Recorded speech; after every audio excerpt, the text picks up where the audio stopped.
いやー、チェイサー再生プロジェクト久しぶりに再開します。再開つっても実はこれがファイナルだったりするんですよね。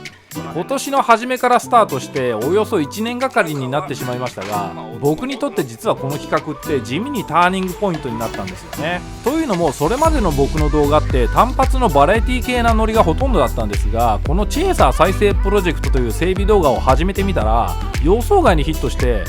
こういう感じでも受け入れてもらえるんだって、なんか今までの固定概念がいい意味で覆されたっつうか、なんつうかそんな企画なんですよね。なのでこのチェイサーとしてはこれでファイナルなんですが、今後もこの再生プロジェクトという企画はいろんな車でシリーズ化して続けていきたいと思ってます。だってね、やっぱり壊れた車を直していってその車を元気にしていく過程ってすっげえ楽しいですよ。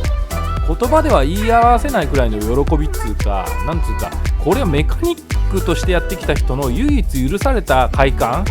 的なやつですね。話は戻って、このチェイサー君、この企画が始まった当初にこの不動車を元気にしてかっこよくドリフトさせて終わりたいなーって始まったんですが、果たして最後はトラブルなく、そして元気よくドリフトできたのでしょうか。今回はファイナルなので懐かしいシーンからおさらいしてますが、最後にはチェイサーが好きな人にもそうでない人にも昔の車ってこんなに素敵だったんだよっていうことが少しでも伝わったら嬉しいなと思います。いきます。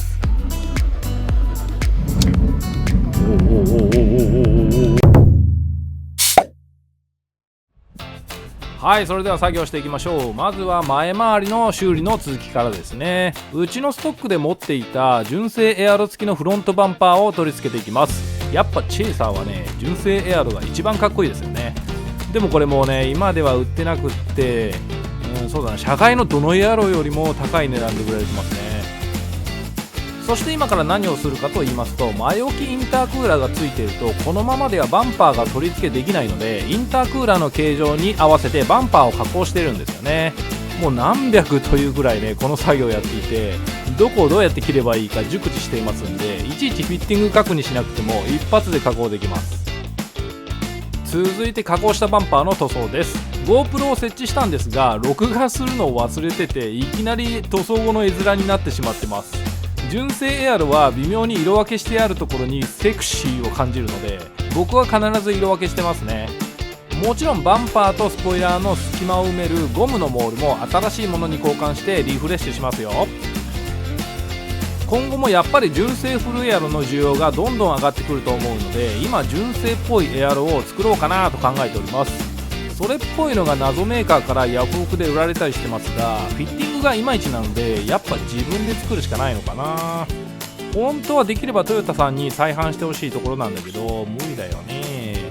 ただでさえ90や100系のチェイサー、マックス、クレスターの部品ってどんどんなくなってきているので、ないけどどうしても必要なものってやっぱ作るしかないですよね。続いてヘッドライトを取り付けていきます。せっかくなので HID バルブもリフレッシュしました。6000系以上はね、暗くて雨の日に視界が悪くて危ないので、今回は純正同等の4600ケルビンにしました。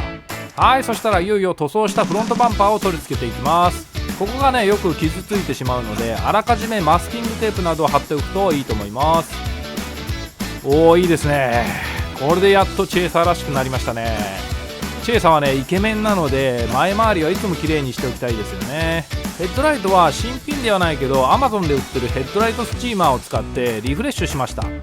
インタークーラーも新品だし、バンパーも塗り直したし、おまけにフォグランプも綺麗なものにしたので、前から見たら結構ピッカピカになりましたよ。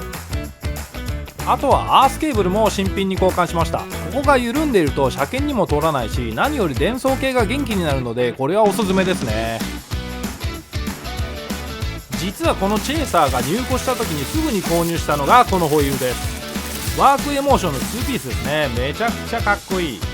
サイズは4本とも 9J30 でそこそこ面になります。タイヤは最近よく売れてる ZREX タイヤで、フロントは7000番の2254018、リアは5000番の2653518です。このタイヤは普段乗りでもドリフトでもいい感じでバランス取れているのでめっちゃおすすめです。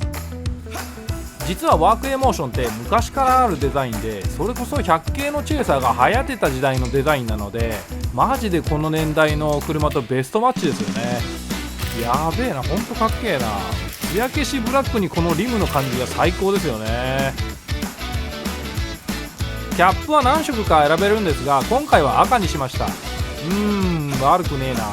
ドリフトするならやっぱりフルバケはあった方がいいですよね。フルバケに体が馴染んでくると、逆にフルバケじゃないと普段乗りにしても長距離にしても疲れるんですよね。セミバケって意外と純正シートとホールド感が変わらないので、僕は絶対にフルバケ派ですね。もう何年もブリットのジータシリーズで体が慣れているので、他メーカーのフルバケだと気持ちが悪くってジータシリーズじゃないと落ち着いて運転できないですよね。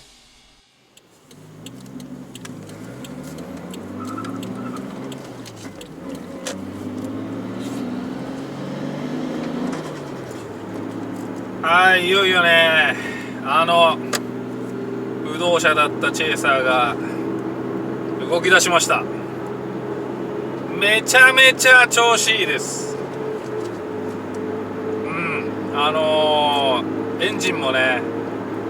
気持ちよく回るし、もちろん VVT もね動いてるしね、ミッションもね中古だったけど意外と調子いい。すっこすこに入るね。で足回りもね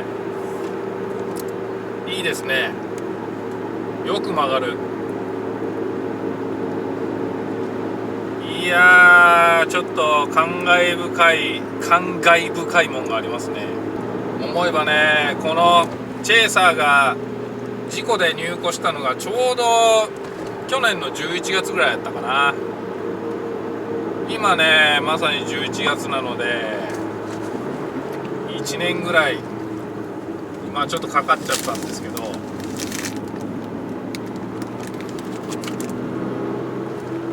無事にこうして元気よく動いてくれてますね。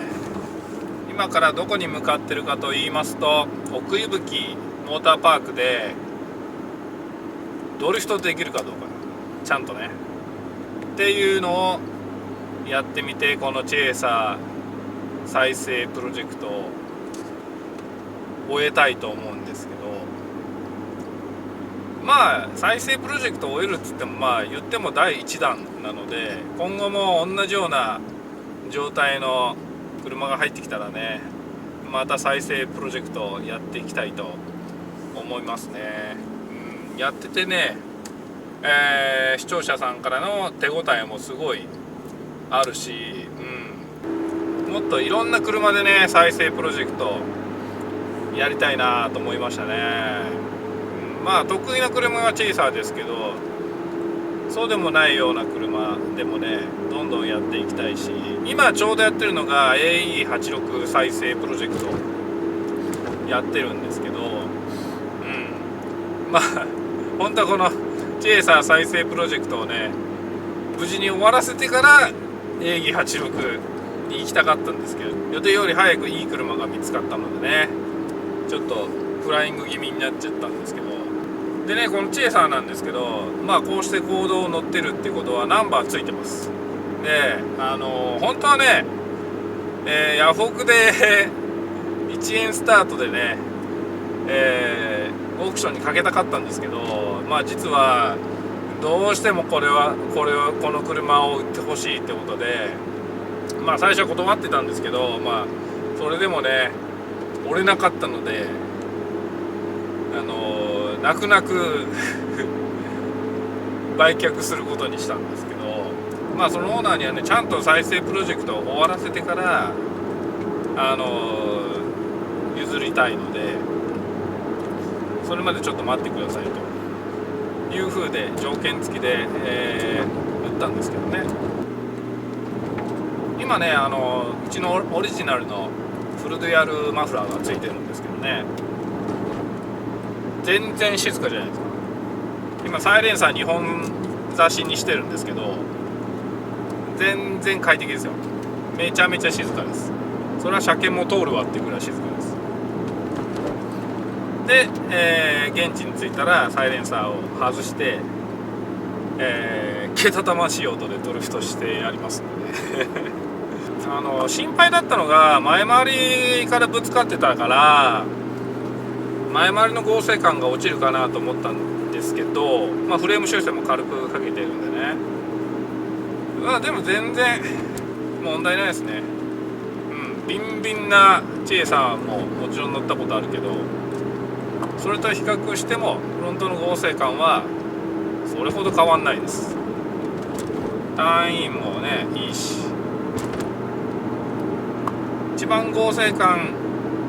っていうのが確認できるのがフルブレーキからのターンインですね。そこで合成感が分かるんですけど、そういうこともさっきやってみたりしたんですけど、全然問題ないです。もともとねそんなに合成のある車ではないんですけど、チェイサーってもうね何台もチェイサーマーク2、クレスタもね乗ってますけどね、飽きないね。だってこんな走れて人も乗せれて荷物も乗せれてで長距離でも全然疲れなくって、燃費もそこそこよくって、こんな車ないですからね他に。この年代の車と今の車のね大きな違いで言うと、この年代の車はやっぱ制御が少ない、車に乗らされてる系の制御ってのが少ないから、運転のスキルがある程度ある人はね楽しくてしょうがないと思います。で逆に今時の車って電子制御まみれなんで、スープラにしても90スープラとかにしても86にしてもトヨタ86ね、電子制御が多すぎちゃって、運転のスキルがない人にはいいんですけど、スキルがある人からするともう邪魔でしょうがないから、そういう意味でね今時の車に比べてこの年代の、こういったスポーツカーっていうのがね、スポーツカーじゃねえかこれ人気があるっていうのは分かりますよね。さあ奥吹モーターパークの敷地内にね入ってきました。すっかり秋ですね。この子はねまだ多分ドリフトしてないと思うんでね、いきなりやったらびっくりするかな。なので徐々にこうどこまでやれるかっていうのをね試していきたいと思うんですけど、何かトラブルが起こったらね完全に僕のミスですけど、そんなことはないと思います。それではドリフト行ってみましょう。